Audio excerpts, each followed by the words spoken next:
matinale Top 5, 7h30, 8h30, à la volée. À la volée, notre invité Nicolas Depraz, bonjour. Bonjour Clémence. Est-ce que je prononce bien votre nom de famille déjà? Absolument pas. Voilà. C'est pas grave. Commençons par le commencement. Non, c'est Nicolas Desprats. Desprats, d'accord. Les Z comme les S à la fin des mots ne se prononcent pas en Suisse romande. Voilà, c'est pour ça que je préférais vérifier. Faites bien de me corriger. Alors, je vous présente, c'est pareil, si je vous présente mal, vous me le dites.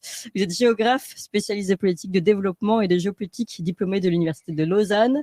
Et vous présentez ce livre, Découplage et désenclavement, géopolitique de la Suisse au XXIe siècle, aux éditions qu'on connaît bien ici, éditions Ami, Perspective libre. Tout à fait. Jusque-là, tout va bien. Alors, deux choses. Vous nous parlez de la Suisse dans ce livre, dans cet ouvrage. C'est en fait un ouvrage avec une série d'entretiens que vous avez menés sur plusieurs thématiques. Et puis, finalement, une ligne rouge tout au long de cet ouvrage qui est comment sauver ou préserver le modèle suisse et notamment sa souveraineté. C'est un ouvrage très intéressant et qui nous permet à nous, non seulement de comprendre le fonctionnement suisse, mais aussi peut-être, et si vous êtes d'accord, d'en tirer les conséquences pour nous Français, nous autres Français. Mais d'abord, quelle est, selon vous, finalement, la richesse et la caractéristique de la Suisse? Alors, la Suisse, c'est un pays, je vous fais un très petit recul historique. La Suisse est un pays qui, à l'époque des Printemps des peuples, en 1848, est un des pays les plus pauvres en termes de PIB par habitant d'Europe de l'Ouest. Donc la France a ses grandes réformes qui commencent sous Napoléon III, l'Allemagne va bientôt voir arriver le chancelier Bismarck et toutes ses réformes, l'Italie va commencer à se former, et en fait parmi tous ces grands pays qui s'industrialisent, qui créent le chemin de fer, la Suisse est un des pays les plus pauvres. Et la Suisse va connaître un âge d'or dans la deuxième moitié du 19e siècle jusqu'à la Première Guerre mondiale, un premier âge d'or dans lequel elle va établir les bases de la Suisse moderne, parce qu'il ne faut pas oublier que la Suisse moderne, c'est 1815-1848. C'est-à-dire que 1815, traité de Vienne, c'est la première fois que la neutralité telle qu'on la connaît aujourd'hui, oui, et qui fait partie d'un des paradigmes de la Suisse, et telle qu'elle a été savamment attaquée par les élites du pays suisse suite à la crise russo-ukrainienne. On va y revenir. On va y revenir. En fait, cette neutralité qui a duré pratiquement plus de 2 siècles est officiellement entérinée dans le traité de Vienne de 1815. C'est-à-dire, en gros, la Suisse est sortie du Saint-Empire et c'est la première base, on va dire, de l'indépendance et du modèle suisse, c'est cette neutralité.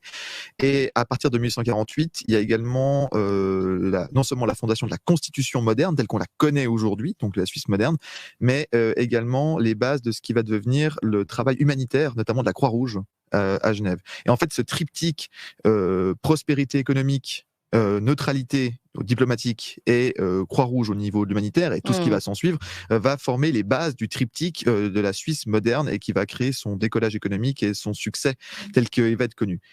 Le livre, en fait, base là-dessus. Le problème, c'est qu'aujourd'hui, les recettes qui sont utilisées dans le livre, c'est ça qu'on a analysé, c'est-à-dire qu'en gros, les recettes du modèle suisse, que les gens un peu fantasment sur la Suisse, en gros, sont dévoyées.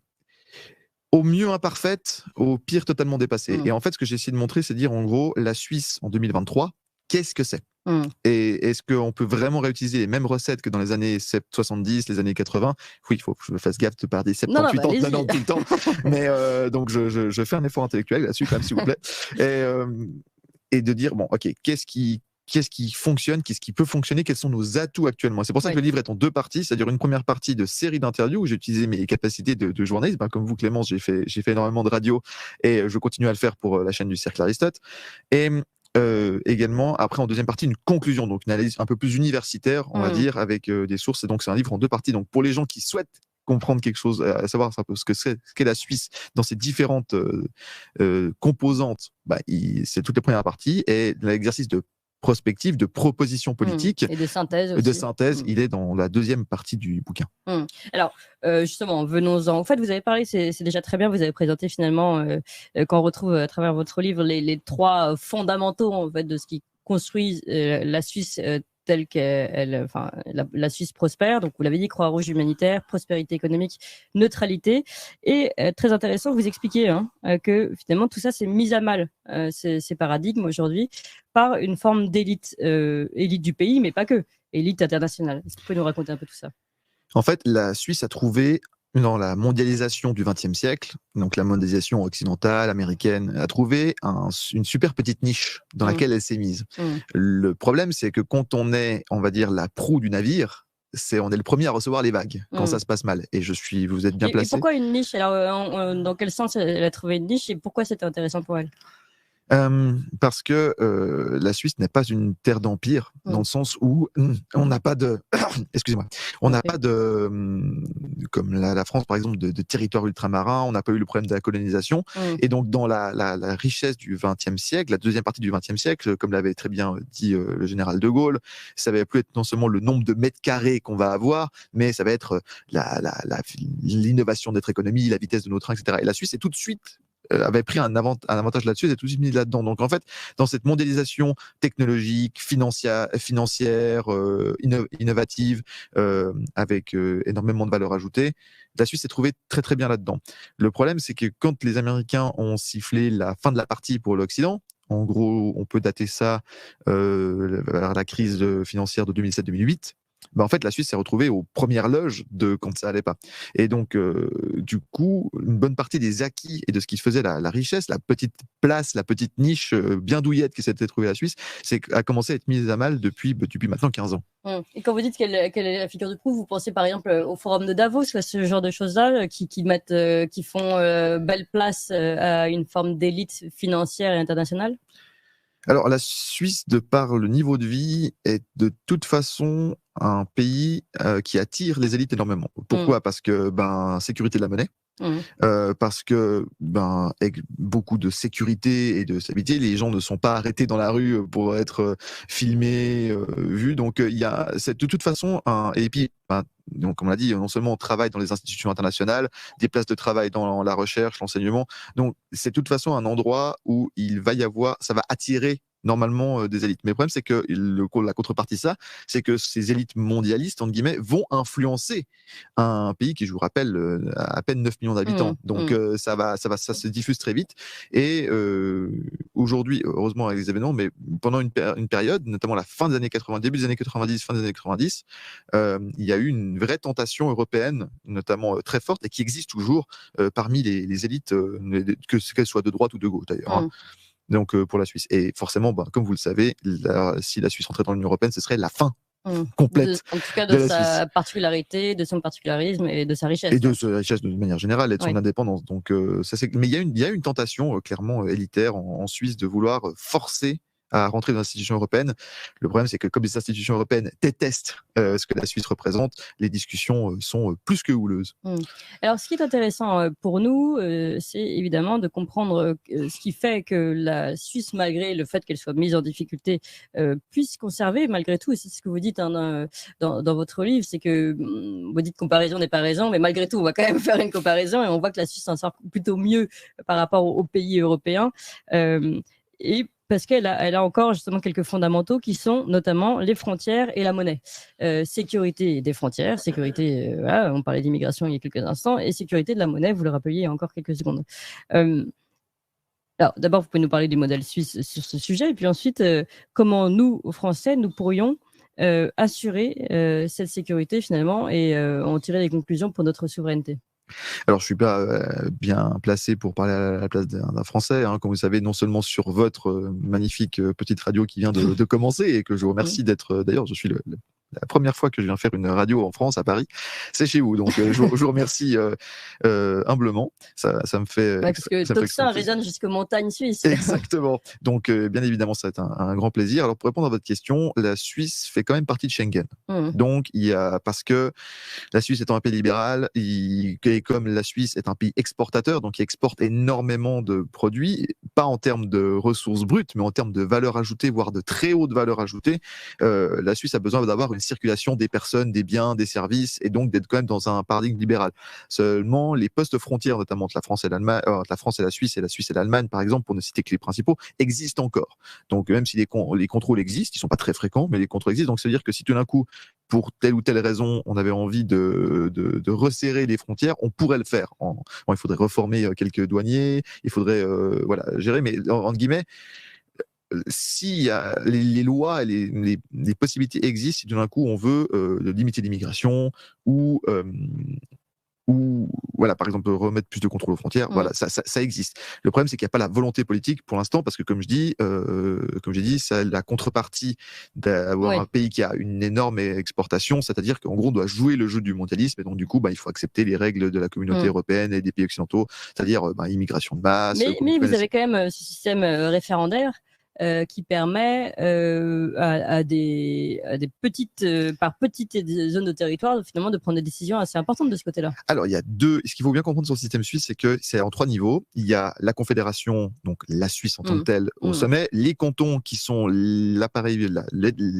le niveau politique principal, donc qui va gérer tout ce qui est éducation, une certaine forme d'imposition, une certaine forme de politique économique, et les communes pour tout ce qui est de l'aménagement du territoire, urbanisme. Et en gros, ce qu'il faut comprendre, c'est que au niveau national, il y a 2 éléments, c'est-à-dire il y a l'initiative. Donc l'initiative et le référendum. Le référendum, c'est le peuple a le droit de s'exprimer, de ne pas être d'accord et de refaire voter une loi si, par exemple, il y a une proposition du Parlement qui ne lui plaît pas. Et l'initiative, c'est de proposer un sujet qui n'est pas mis à l'agenda par les parlementaires.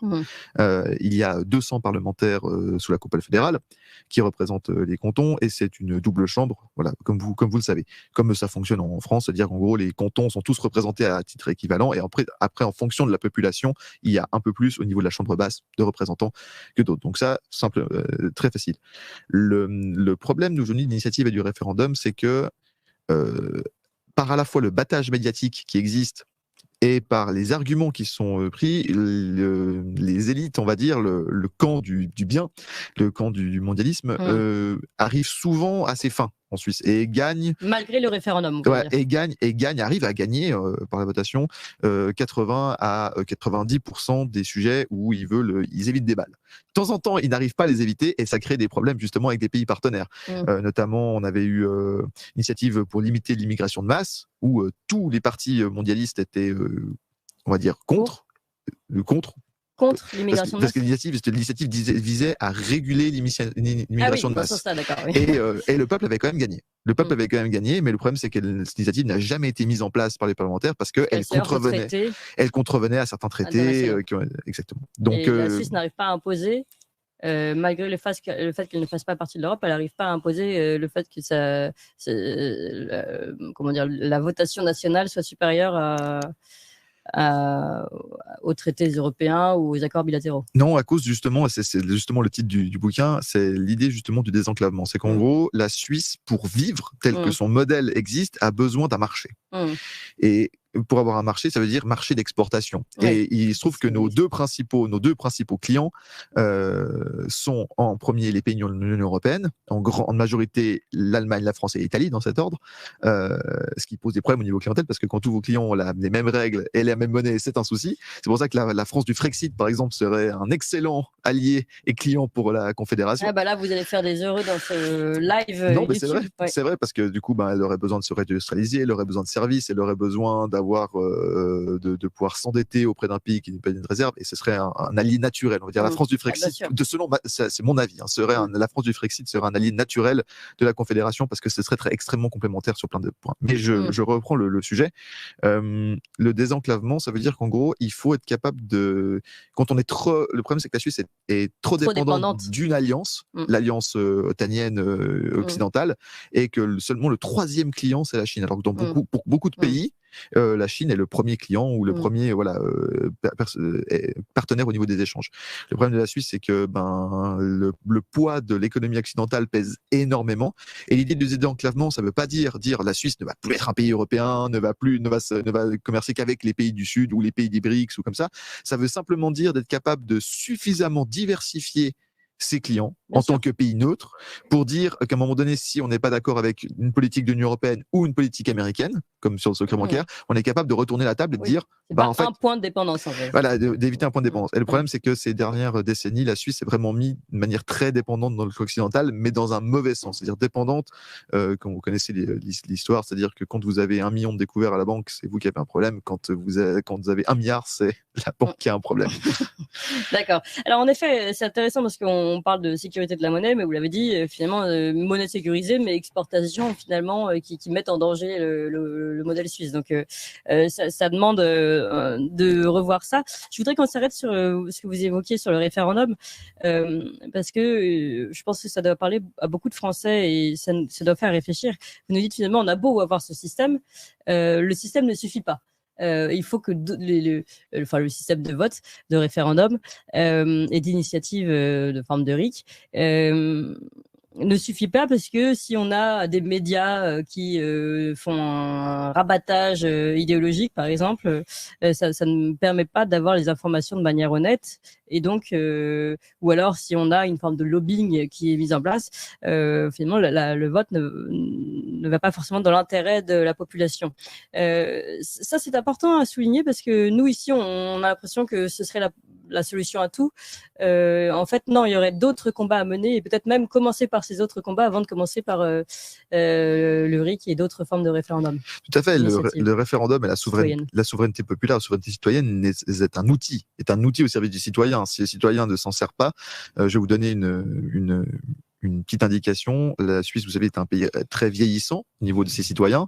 Il y a une grande part de population étrangère, mais qui ne peut pas voter aux élections nationales. Donc, c'est-à-dire, je rappelle le système de votation. En gros, il y a 4 cycles de votation par an: mars, mai, septembre et novembre. Et voilà, on s'exprime sur différents objets. Ça peut aller de 1 à 3, voire des fois 4, où il y a différents objets à la votation. Ce qu'il faut savoir, c'est que les jeunes en Suisse, comme beaucoup de pays, mais les jeunes ne votent extrêmement peu, votent très peu.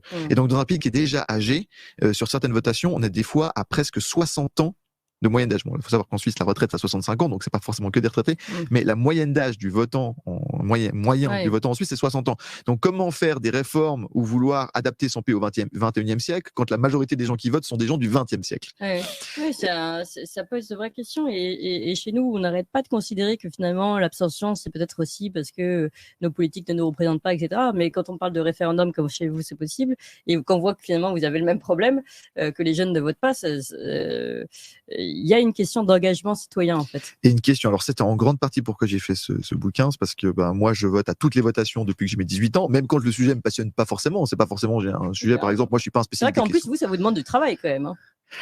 De réflexion sur parce que vous avez quand même un sacré paquet de votes. Alors il y a deux façons de voter. Il y a parce que c'est aussi une autre chose que les gens ne savent pas sur le carnet de vote, pour les gens qui n'ont jamais vu un carnet de vote suisse, c'est que il y a les recommandations de vote. C'est-à-dire qu'en gros, les grands partis qui sont représentés dans votre canton disent alors nous allons voter ça, nous allons voter ça, etc. Oui, faites comme moi. Et les 80% de la population, c'est une estimation à la louche, 80% de la population suit en fonction de ses préférences politiques, dire alors moi je vais choisir le camp de la droite bourgeoise, moi je vais choisir la gauche démocrate, moi je vais choisir la gauche révolutionnaire, voilà. Et donc on va suivre ça comme ça. Et donc du coup les gens comme moi qui du coup ne votent pas pour un parti, mais qui votent pour des idées, donc il va dire moi je vais voter oui pour ça, voter non pour ça, et pas forcément suivre une ligne de conduite, en fait représente la majorité du genre.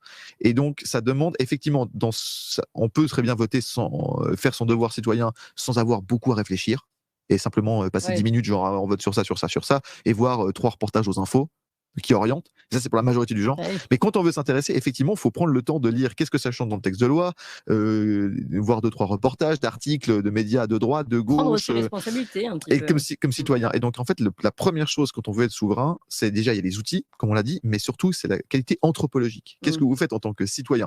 Est-ce que vous êtes un consomme-acteur, ou est-ce que vous êtes... Formez-vous, en fait, déjà.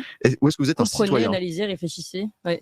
C'est voilà l'optique du citoyen. Et donc, du coup, le découpage et des enclavements, ça veut aussi dire qu'il y a une notion de travail et de devenir citoyen. C'est pas un travail, on va dire, astringent, mais c'est un travail astreignant, mais excusez-moi, et c'est un travail intellectuel qu'il faut faire. Oui. Donc... Non, mais c'est très intéressant, parce qu'on aurait tendance à se dire ici, comme nous ne les avons pas, que certains outils permettraient de récupérer notre souveraineté. Ça ne suffit pas. Il faut aussi la population derrière qui soit formée, et on sait qu'il y a une population très active. Même réponse pour le Frexit. Le Frexit n'est pas une solution en soi. Non, comme Florian Philippot l'a dit, Asselineau l'a dit, d'autres personnes qui défendent le Frexit en France l'ont dit.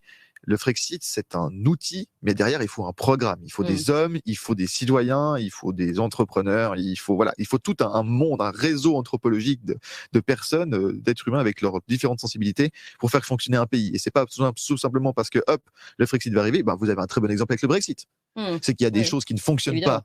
Il y a des choses qui fonctionnent avec le Brexit, il y a des choses qui ne fonctionnent pas, mais parce que c'est pas parce que tout d'un coup il y a eu le Brexit que les Britanniques ont changé. Les Britanniques restent avec leurs mêmes qualités, leurs mêmes défauts, et donc du coup ça se retrouve après dans leur politique. Simplement, comme vous n'êtes plus dirigé par l'Europe, vous avez au moins, si vous vous ratez, ce sera votre choix. C'est ça. C'est déjà ça. Et des fois, la Suisse se rate, parce qu'il faut arrêter de. Voilà, des fois, la Suisse se rate, mais la Suisse se rate, on va dire, en étant libre et indépendante et pas simplement en subissant les lois qui sont prises à Washington ou à Bruxelles. C'est déjà un bon point. Autre élément très intéressant qui constitue vraiment une des particularités de la Suisse et qui peut nous intéresser et que vous avez abordé dans votre sujet à plusieurs reprises, c'est évidemment la question du fait que la population soit formée et armée. Je pense, et vous le dites d'ailleurs à un moment donné de votre entretien avec Bernard Wicht, que ça commence à intéresser les pays européens, puisque finalement, je ne retrouve plus la phrase exacte, mais avant c'était étudié un peu comme quelque chose d'un peu folklorique, un peu amusant, et désormais on se dit finalement là c'est une réserve vive, et ça peut, quand on voit ce qui se passe en Ukraine, ça peut commencer à intéresser les pays européens. Alors ça c'est mon prof tutélaire, c'est celui qui m'a lancé sur ce projet, dans Bernard Wicht, que je salue, donc c'est tous les travaux de Bernard Wicht, ça fait 40 ans qu'il travaille là-dessus. Lui justement il travaille sur les forces armées. J'espère qu'il viendra un jour sur Toxin Radio, j'espère, sur Toxin. Alors en fait, oui, il y a une particularité, c'est que évidemment le service national, le service militaire existe encore, donc pour tous les jeunes hommes de nationalité suisse. Donc soit vous devez faire un service civil si vous êtes contre les armes, soit évidemment vous faites un service militaire. La particularité de ce service militaire, c'est que durant tout votre service, même si quand vous êtes à votre domicile, vous pouvez laisser votre arme dans un arsenal, parce qu'on a eu pas mal de problèmes de suicide en fait avec des armes à feu, il faut le dire. Donc aujourd'hui, maintenant, il y a des protections qui sont mises, c'est-à-dire qu'en gros, vous avez votre arme personnelle tout le temps du service, et votre arme personnelle, vous pouvez la laisser dans un arsenal quand vous êtes en repos à domicile. Mais effectivement, tout le monde, ou presque, est formé, en tout cas chez les jeunes hommes, comme moi, est formé au maniement des armes. Et donc, même s'il n'y a pas eu de conflit armé depuis des décennies en Suisse et que le pays est en paix. Oui, en plus, pays qui se veut neutre, donc c'est intéressant que ce soit le pays de la neutralité qui aujourd'hui soit peut-être le plus à même à se défendre. Et on oublie souvent, mais que la Suisse est un gros producteur d'armement. En fait, en termes de munitions, en termes d'armes de haute technologie. Oui, alors c'est pas le plus connu. Certains commencent à lorgner sur la Suisse aujourd'hui. Exactement, sur des réserves. D'ailleurs, la Suisse avait, pour sa neutralité, empêché que des armes qui ont été vendues, par exemple, à des pays comme l'Allemagne ou la Pologne, soient utilisées pour être vendues en Ukraine, parce que la loi suisse dit on ne doit pas vendre d'armes à un pays qui est en ce moment en guerre. Il peut être en guerre plus tard et l'utiliser comme outil de défense, ça c'est pas un problème, mais normalement un pays qui est en guerre, donc voilà, on n'a pas le droit de vendre des armes, parce que ça veut dire prendre fait et cause pour un camp, par un parti pour un camp. Donc on avait interdit, et il me semble que l'Allemagne avait réussi quand même à en vendre sous le manteau, mais ça existe. Et donc effectivement, il y a toute cette force armée. Et effectivement, aujourd'hui, avec la menace principale sur nos territoires, qui est la menace terroriste, d'attaque avec des tout petits groupes très mobiles, c'est vrai que des grandes forces armées avec des chars, des avions, c'est pas forcément adapté. Par contre, aujourd'hui en Suisse, même si les gens ne se baladent pas, c'est pas des Américains, on se balade pas armés dans la rue, j'ai pas mon Colt quand je me balade en Suisse. Donc il y a quand même une loi du port d'armes qui est très restreinte.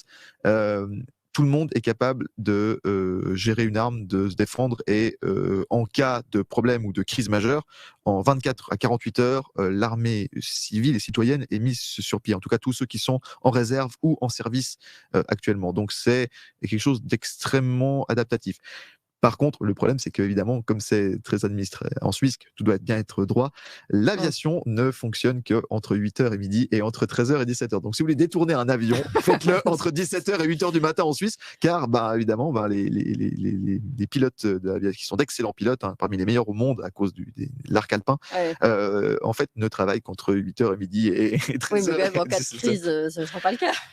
Non, en cas de crise, je vais vous dire un secret, mais c'est un secret de polichinelle, c'est connu de tout le monde. En cas de crise, ce sont notamment les Rafales français qui sont basés dans l'est de la France, vers Lyon, l'aéroport de Lyon, qui viennent s'occuper de la défense aérienne suisse, parce qu'avec un Rafale, quand il lance à pleine vitesse, en 3 minutes, il traverse le pays tellement on est petit.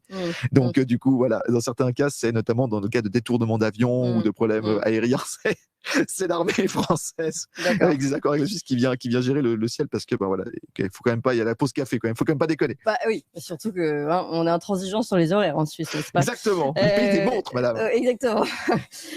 Non, j'ai adoré, il faut le dire, cette petite citation de Bernard Richt encore.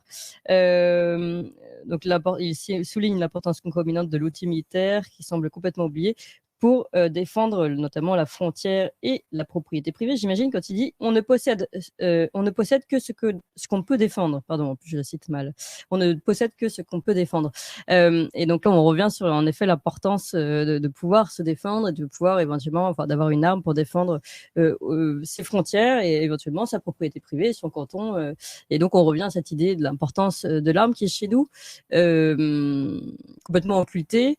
Et même inversion des valeurs, on en a beaucoup parlé ici, quand une personne, un chasseur, etc., décide de défendre sa propriété parce qu'il se fait cambrioler ou parce que des personnes sont rentrées pour violer leur petite fille, parce que c'est arrivé, et qu'il décide de défendre la propriété et la famille, souvent le jugement est aussi dur contre eux, ou en tout cas terriblement dur contre eux, que envers la personne, le criminel qui s'est introduit dans la propriété. Ça, on est bien d'accord qu'en Suisse, pour le moment, on n'avait pas encore ce retournement des valeurs.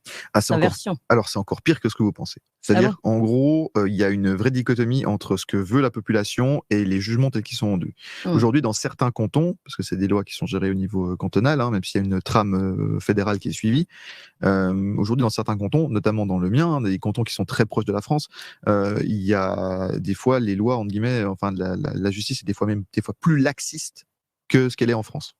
Donc, on dirait pas. Par contre, pour aller dans votre sens, vous savez, je vais vous donner une petite. Mais l'utilisation d'une arme serait très extrêmement restrictif, extrêmement restrictif et extrêmement puni. Même dans une forme d'autodéfense. Et pour aller dans votre sens, je vais vous donner une petite statistique. Les types de clubs sportifs qui sont les plus fréquentés en Suisse en termes de nombre de participants, ce sont les clubs de tir. Donc il y a une énorme tradition du tir sportif et du tir à l'arme, donc l'arme de poing ou l'arme d'assaut en Suisse. Et même tout autant que le football, etc. Parce que justement, les citoyens suisses, même si c'est pas forcément le cas des élites, les citoyens suisses sont extrêmement attachés à la défense de leur propriété privée et à la défense de leur famille. Donc beaucoup de personnes, pour pouvoir avoir un permis de port d'armes et pouvoir se défendre, en fait, quand ils ne sont plus en service, oui, c'est ça, c'est quand ils ne sont plus en service. Voilà, sont même inscrits phénomène en France, sauf que nous, on n'a pas l'arme de service. Sont inscrits en club de tir, et le club de tir, notamment dans les régions rurales, pas les régions urbaines. Les régions urbaines, on va dire, sont extrêmement mondialisées en Suisse et sont pas très différentes. Les régions, vous allez à Genève ou à Zurich, c'est pas extrêmement différent de ce que vous pouvez trouver à Paris, Lyon, Lille, comme ça. Par contre, dans les régions rurales, les Suisses, la population citoyenne sont extrêmement attachés à un certain nombre de valeurs qui, telles que vous décrivez, et beaucoup sont adeptes tout simplement de l'arme à feu, pas pour agresser son voisin ou pour envahir le Liechtenstein, même si c'est un projet que je compte défendre, bien entendu, mais simplement pour se défendre, être en capacité de dire si quelque chose arrive, j'ai une arme sous la main et je sais m'en servir et je peux défendre mon foyer avec on dit, la loi de la légitime défense. Mais de nouveau, le jugement dépend souvent de la politique des cantons, et quand il y a des cantons qui sont très à gauche, notamment sur ces questions-là, c'est des questions extrêmement taboues et c'est très, très puni très sévèrement. Finalement, et ce sera la conclusion, dans votre livre, vous appelez les Suisses d'abord à reprendre le pouvoir, à reprendre leur pouvoir.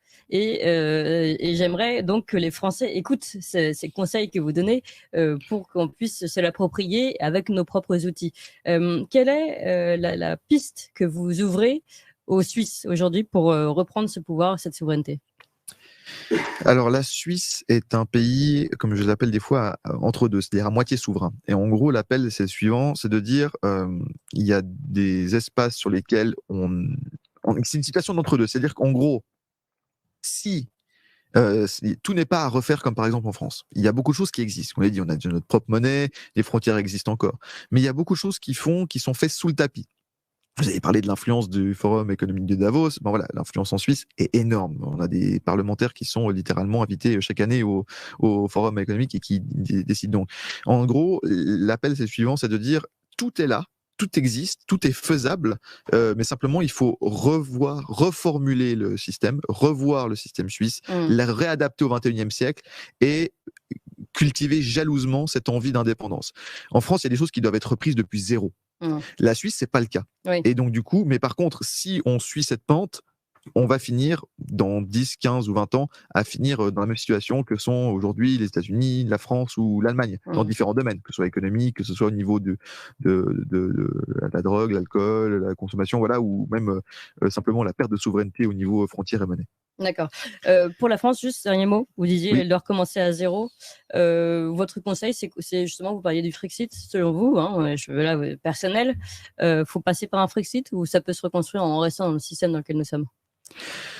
La France n'est pas fait, entre guillemets, comme dirait Pierre-Yves Rougeron, la France n'est pas faite pour être un pays. Lui, moi je parle de découplage et désenclavement, lui il parle de désarrimage. Et en fait, la France doit se désarrimer du continent. Et ce que je dis, c'est que la Suisse, avec un jeu de base en termes de qualité, un jeu de, voilà, si on a la table géopolitique du monde et on a un jeu de cartes en main, la France a parmi l'un des plus beaux jeux au monde en termes de possibilités. Le problème, c'est qu'elle ne le joue pas. Et la Suisse a su jouer les cartes qu'elle avait, des fois avec beaucoup de... Avec beaucoup moins de choses. Oui, beaucoup moins de jeux à la base, mais a réussi à bluffer, a réussi à s'en sortir avec moi. Et en fait, la France, c'est simple, c'est-à-dire que du moment où elle... Un enfant gâté, quoi, la France. C'est pas ça. C'est-à-dire que... pas autant que ça. C'est-à-dire que c'est un pays qui a énormément d'atouts, mais qui ne pourra pas les jouer et pas maintenir en restant dans l'Union européenne. Donc, le Frexit n'est pas une fin en soi. Comme on l'a dit, c'est juste une étape, c'est un outil. Mais par contre, c'est en guillemets, c'est comme on dit en Suisse, c'est-à-dire que ce n'est pas suffisant, mais c'est nécessaire. Donc le Frexit, c'est pour moi, c'est en France aussi. C'est-à-dire qu'en gros, c'est pas suffisant, c'est nécessaire. Mais il y aura beaucoup de travail avec. Mais la différence, c'est que par rapport à d'autres pays qui, s'ils sortent de l'Union européenne, vont rester dans leurs soucis. C'est que la France peut redevenir, on va dire, peut reparler au monde, peut redevenir une puissance majeure, intéressante, peut s'en sortir parce qu'elle a énormément d'atouts. Évidemment, on va pas revenir dessus, c'est pas le sujet de ce bouquin, mais il y a clairement de l'espoir. Après, ça ne dépend que du peuple français. Oui, mais qui doit redevenir souverain et ne pas l'oublier. Ça fait partie des messages que vous passez également. Et redevenir citoyen. Mais voilà. Mais parce qu'en fait, pour redevenir souverain, il faut devenir citoyen. Chacun doit reprendre sa responsabilité. Et inversement, c'est-à-dire que la souveraineté nationale passe par la souveraineté individuelle. Et quand on n'est qu'un consommateur, qu'on est dans ce système qu'on ne pense que par son consommation, son pouvoir d'achat, en fait, on ne peut pas se projeter dans un monde dans lequel on est souverain. Donc, devenons responsables et souverains et citoyens nous-mêmes, et ça aidera naturellement à amener une souveraineté nationale. Bon, on est tout à fait alignés sur ce message, en tout cas ici à Toxin. Merci beaucoup, Nicolas Desprats. Donc, Découplage et désenclavement, le titre de votre livre Géopolitique de la Suisse au XXIe siècle, aux éditions Perspectives Libres. Et un coucou à Pierre-Yves Rougeron, évidemment, qui vous a édité. Merci encore, Nicolas Desprats. Merci beaucoup, Clémence. Merci à vous tous, chers auditeurs. Merci de continuer à nous soutenir. N'hésitez pas, comme je l'ai dit tout à l'heure, à liker la vidéo, n'est-ce pas, à mettre des pouces sous cette vidéo pour faire monter notre référencement. Vous pouvez évidemment mettre des cœurs autrement dans le chat, je le prendrai toujours très bien. Et puis, je vous dis rendez-vous demain, 7h30 pour encore un très beau programme. À demain.